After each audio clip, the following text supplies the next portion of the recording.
कर रहे हैं करनी सेना वाले, कैसे देखती हैं इस पूरे इंसिडेंट को? जी बिल्कुल, हमारे राष्ट्रीय करनी सेना के जो अध्यक्ष हमारे थे सुखदेव गोगामेडी जी, उनका कल उनकी हत्या की गई और हम पूरा राजस्थान स्तब्ध है और बहुत दुख की लहर है पूरे राजस्थान में। जो ये हुआ बिल्कुल ऐसी चीज़ है कि जो अवॉइडेबल भी थी, क्योंकि उन्होंने कांग्रेस की सरकार 5 साल से है और उनको लगातार ये थ्रेट्स मिल रही थी। उन्होंने सरकार को कहा भी था कि मेरी सिक्योरिटी बढ़ाई जाए, लेकिन उनकी सिक्योरिटी नहीं बढ़ाई गई। ये रिस्पॉन्सिबिलिटी स्टेट गवर्नमेंट की थी। वो स्टेट गवर्नमेंट, हम सब जानते हैं स्टेट गवर्नमेंट का क्या रवैया था। लॉ एंड ऑर्डर ज़ीरो था राजस्थान में।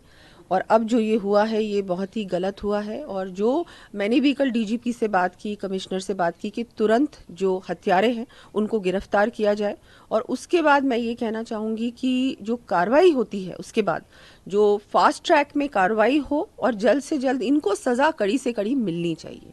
आप सरेआम दिन दहाड़े घर में घुसते हो और उनकी किसी की भी हत्या करना, और मतलब कैसे कोई भी इस तरह की प्लानिंग से हुआ है ना, ये ओवरनाइट तो हुआ नहीं है, ये प्लानिंग के अंतर्गत हुआ है। तो ये सारी प्लानिंग हो रही है स्टेट में। इस तरह के क्रिमिनल एलिमेंट्स खुलेआम घूम रहे हैं, घर के अंदर घुस के हत्या कर रहे हैं।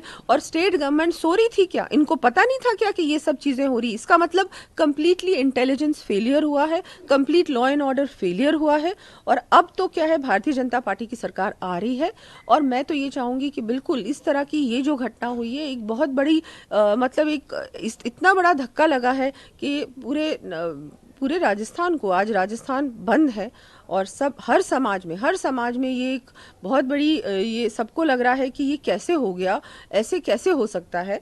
और मतलब उन्होंने इतना कुछ किया है हर समाज के लिए। वो हमेशा आगे बढ़कर मदद करते थे, हमेशा अवेलेबल थे, सब कुछ उन्होंने बहुत कुछ किया है, बहुत कुछ दिया है समाज को।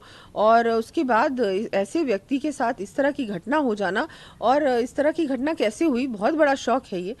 तो अब बिल्कुल इमीडिएट कार्रवाई हो, अरेस्ट कुछ हुए भी हैं, अरेस्ट के बाद जो कार्रवाई है वो तुरंत होनी चाहिए और कड़ी से कड़ी सजा मिलनी चाहिए। कहा जा रहा है थ्रेट्स के बावजूद सिक्योरिटी कम की गई अशोक गहलोत सरकार द्वारा, तो इस तरीके के चीजों को कैसे देखती हैं कि ये मुझे भी समझ में नहीं आ रहा कि कैसे सिक्योरिटी किसी की आप कम कर सकते हो। जो आपको लेटर भेज रहे हैं कि मेरी सिक्योरिटी बढ़ाई जाए, उन्होंने टीवी चैनल में भी बोला है कि मेरे को इस तरह की थ्रेट्स मिल रही हैं, उसके बाद भी आप कुछ नहीं कर रहे हैं, आप सिक्योरिटी कम कर रहे हैं। मतलब क्या है भाई, ये तो बहुत बड़ी एक इस पे तो इन्वेस्टिगेशन होना चाहिए कि क्या गवर्नमेंट का ये रवैया क्यों रहा कि गवर्नमेंट को जो कार्रवाई करनी चाहिए थी वो कार्रवाई ना कर उल्टा सिक्योरिटी कम कर दी गई। तो ये भी एक बहुत बड़ा क्वेश्चन मार्क है कि ऐसा कैसे हो। आखिरी सवाल मैम, अशोक गहलोत के ओएसडी का कहना है कि अशोक गहलोत सरकार ने सचिन पायलट, जो उन्हीं के पार्टी के नेता हैं, उनका फोन टैप किया गया था पिछली बार जब एमएलए को लेकर वो गए थे और उनको फॉलो किया गया था। कैसे देखती हैं? बहुत बड़ा एलिगेशन है और उन्हीं के ओएसडी जो बहुत करीबी थे उनके, उन्होंने ये बात कही है, तो डेफिनेटली इसमें सच्चाई तो होगी ही और इसमें इन्वेस्टिगेशन होनी चाहिए कि कितनी बड़ी बात है। और इस तरह की अगर उन्होंने ऐसा किया है तो ये भी एक बहुत बड़ा ये तो पूरा इलीगल काम है। और अगर ऐसा किया है तो कार्रवाई होनी चाहिए और इन्वेस्टिगेशन होनी चाहिए। बिल्कुल करेगी क्योंकि ये बहुत बड़ी बात कह रहे हैं, छोटी बात नहीं कह रहे हैं। और इस पे इन्वेस्टिगेशन होनी चाहिए और फिर कार्रवाई भी होनी चाहिए। Thank you ma'am. Zee news.